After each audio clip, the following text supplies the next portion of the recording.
the way this game started was pretty amazing. Well, they had the right attitude, Al. You said it right from the beginning. It was Toronto's attitude and the lack of attitude, I guess, for the Knicks. They just didn't have that punch to their game to be in the beginning, and it showed because mentally, I think they made a lot of mistakes, some turnovers, missed shots, easy missed shots in transition, and not getting back on defense in transition. Of course, there was a flagrant foul added to that one by Jared Jeffries, another missed pass there, and a connection from Duhan to Wilson Chandler.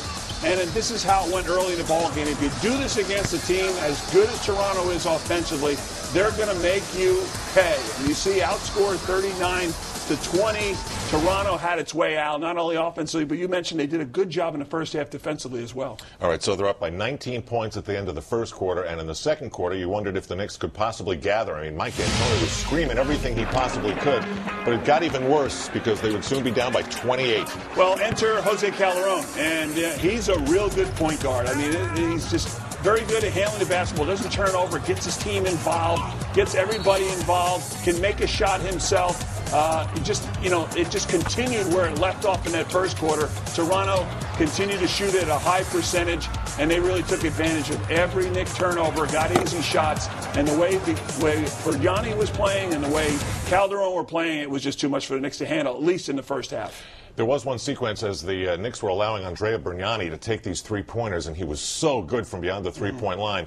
And the Knicks were being forced to try and help and triple and all sorts of things, and it left Bargnani way wide open on the outside. And Mike D'Antoni was trying to remind his team, that's not what we want you to do. Stay with your guy. Yeah, particularly Bargnani, because Andrea Bargnani, Tina talked about, he's a 7-footer. He's not a center, but he is a shooter, and he's as good a shooter in this league and continues to be. He's a three-point guy, 5 of 6 on the night, and you can never leave him. No matter what you want to do defensively, whether you want to double, he's the one guy you do not leave. And certainly they had to adjust to that because a couple of times they left him either in screen and pop situations or are doubling down. You cannot leave Andrea Bargnani. Yeah, I think his performance tonight is going to change our web poll question in a major way. Now, the Knicks in the third quarter were able to shave 20 points off what was a 28-point lead, but the final few moments of the third quarter may have spelled what could have been an even more amazing comeback. And that's typical of a comeback because you want to end quarters as well as you're playing, and the Knicks were playing very well in the third quarter.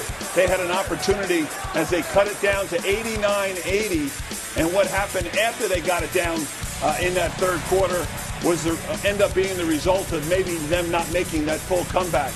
Their run in the third quarter was outstanding. They started to get back to Knick basic basketball, moving the basketball, spread the floor, making the extra pass, getting it from strong side to weak side.